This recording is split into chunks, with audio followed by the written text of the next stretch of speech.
The first sound was not thunder from the sky, but thunder from the earth. At dawn, the plains around Dustfield Ridge trembled beneath something new, a rhythm that didn't belong to nature. A deep, mechanical heartbeat rolled across the valley. Men left their plows mid-furrow. Women shaded their eyes and looked east. From behind the rise, a column of smoke rose higher than the cottonwoods and the mesas combined. Moments later, the monster appeared, a gleaming black locomotive, its steel belly screaming, its wheels biting into newly laid track. Children cheered. Dogs barked. Old men simply removed their hats in silence. The railroad had arrived. For 20 years, Dustfield Ridge had been a town forgotten by maps. Just a handful of ranches, a church steeple, and a saloon that leaned with the wind. It was a place where time walked slow and the world felt endless. But that morning, as the Pacific Central Railroad thundered through the sagebrush, time caught up. The frontier had run out of room.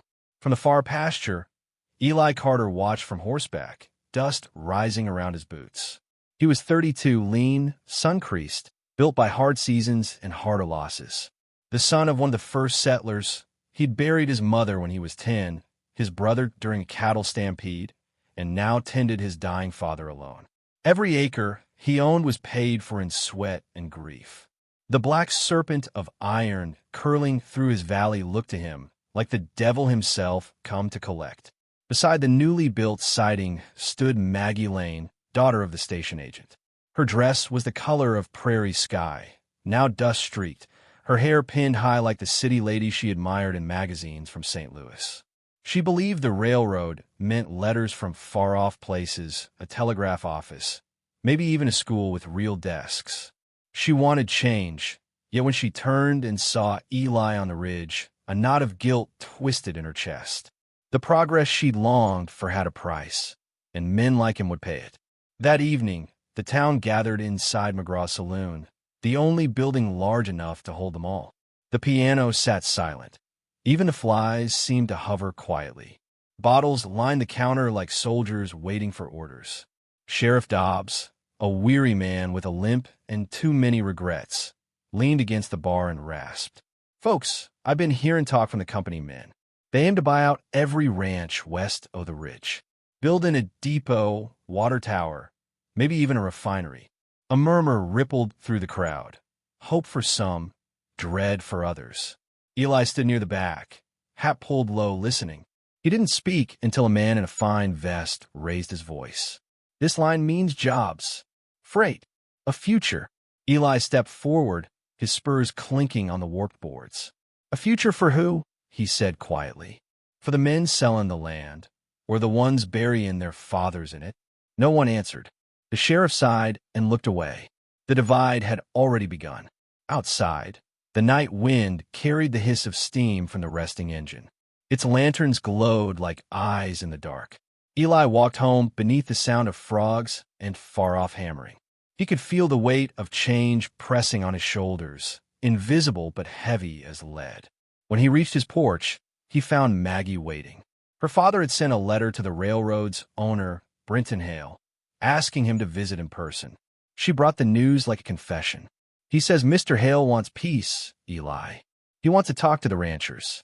"Talk," Eli repeated, setting down his hat.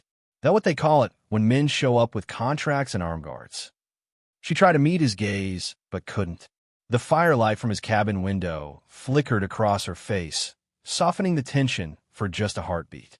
He almost smiled. By the time the morning sun burned through the mist, Dustfield Ridge was alive with strangers.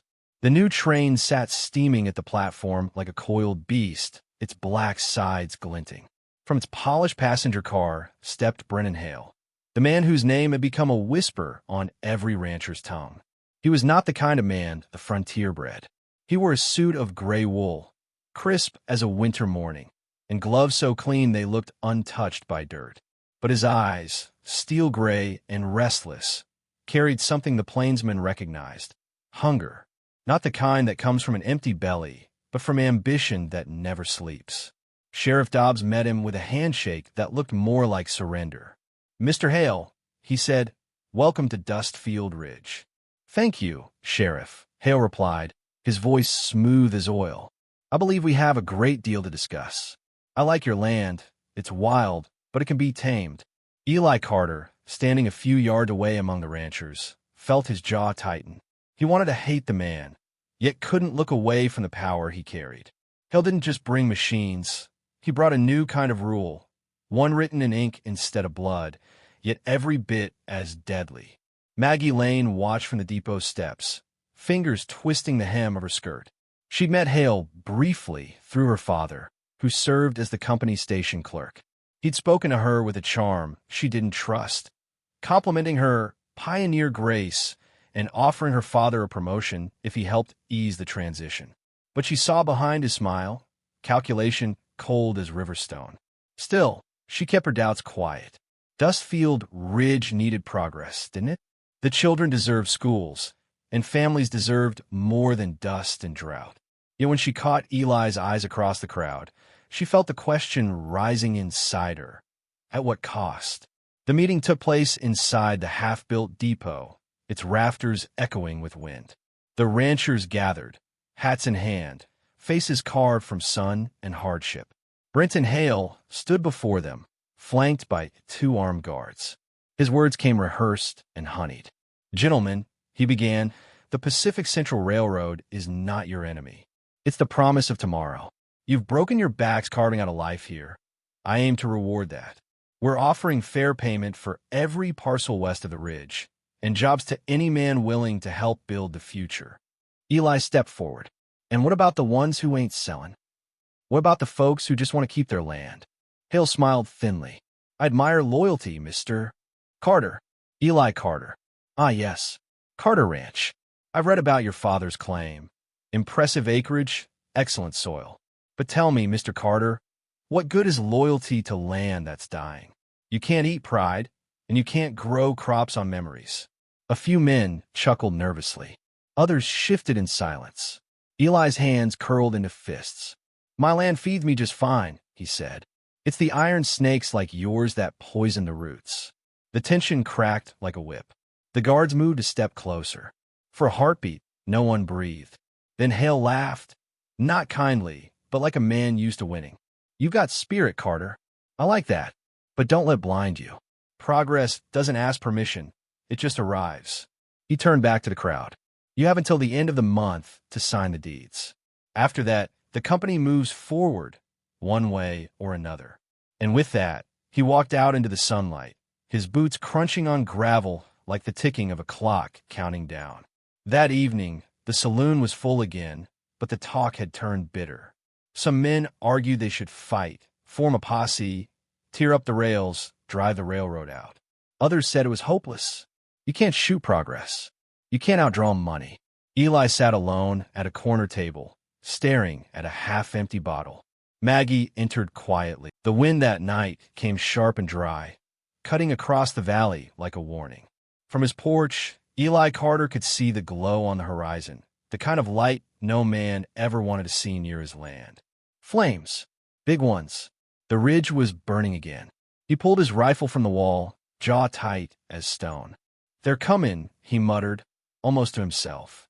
The old ranch dog, Scout, barked low and uneasy, pacing near the fence line. Down the valley, a procession of torches wound toward his property like a serpent of fire. The railroad men, Hale's private guards, were moving fast, horses kicking up clouds of dust that glowed red in the flickering light. They weren't there to talk. They were there to send a message. Eli moved through his house like a man who'd already made peace with his choices. He blew out the lanterns, opened the trunk beneath the table, and pulled out the box his father left him.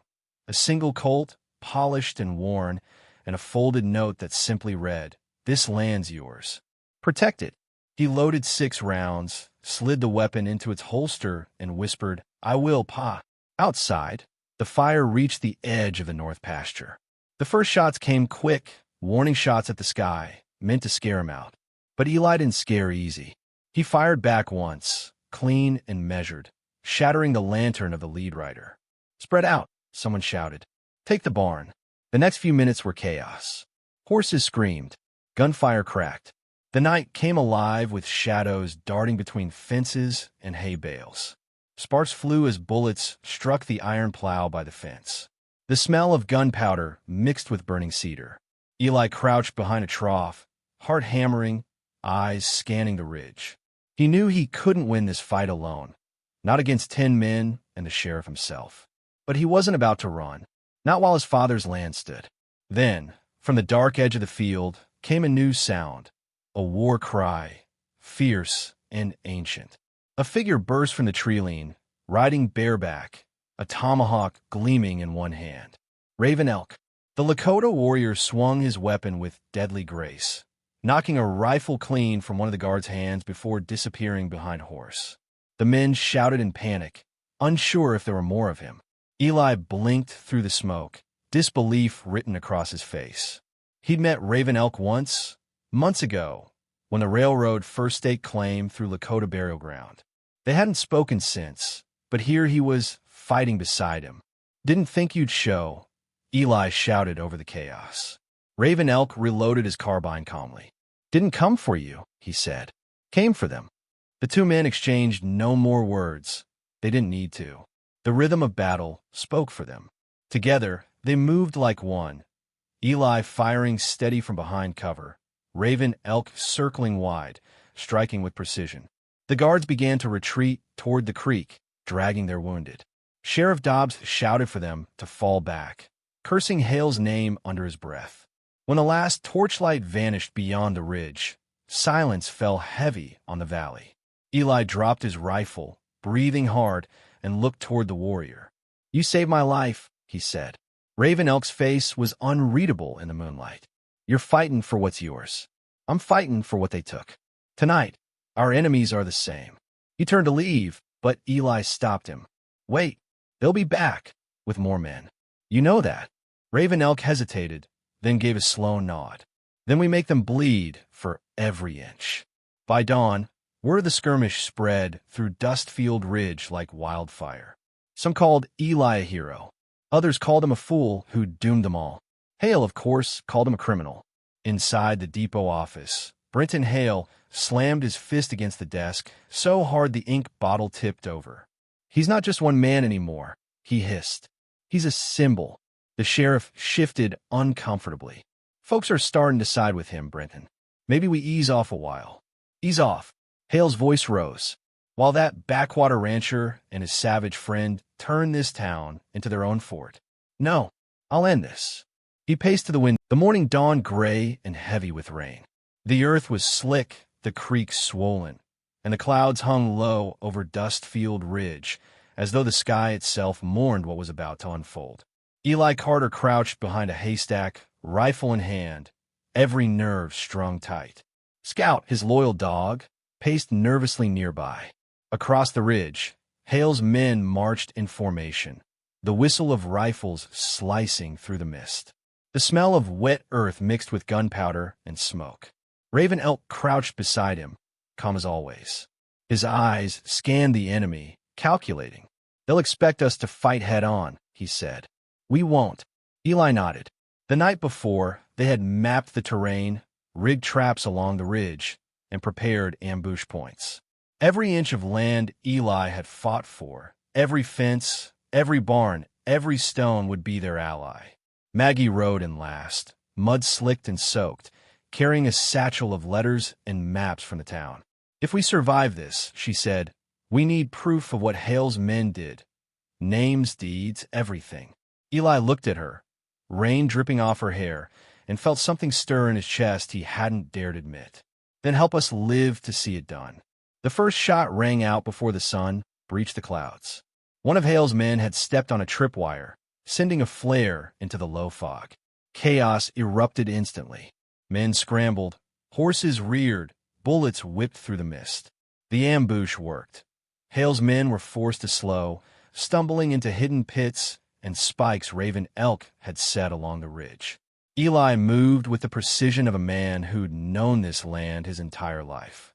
From behind cover, he fired, each shot deliberate. A rider went down. Another fell into a concealed ditch. The survivors hesitated, unsure if they were being attacked by more than a dozen men. though only 3 stood against them.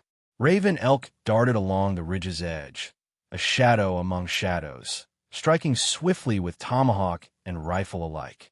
Each movement was precise, efficient, deadly. He was the storm incarnate, untouchable and terrifying. But Hale wasn't a man who would give up easily. He rode ahead, pistol in hand, shouting orders to regroup. From the tree-line, he could see Eli, the boy who had refused to sell, now standing like a sentinel on his father's land. "Bring him down!" Hale screamed. "No one disobeys me." The battle raged for hours.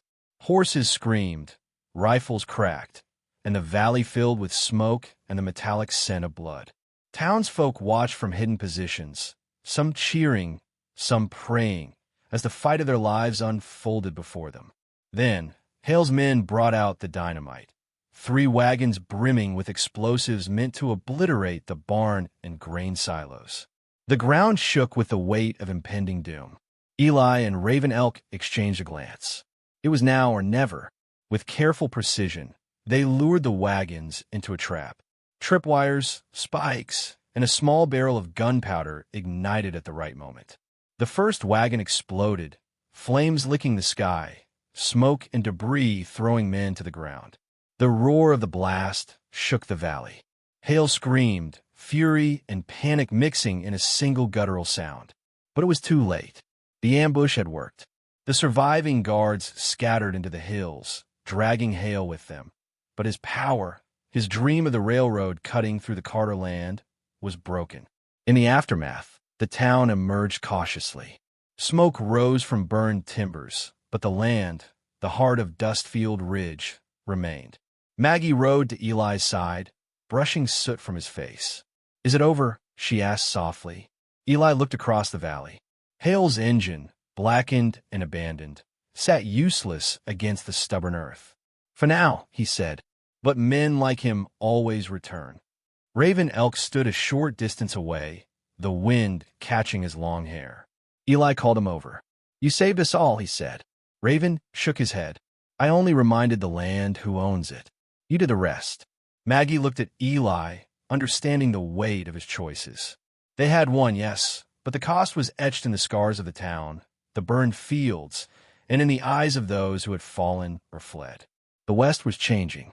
Some things would never be the same. As the sun broke through the clouds, Eli walked the ridge alone.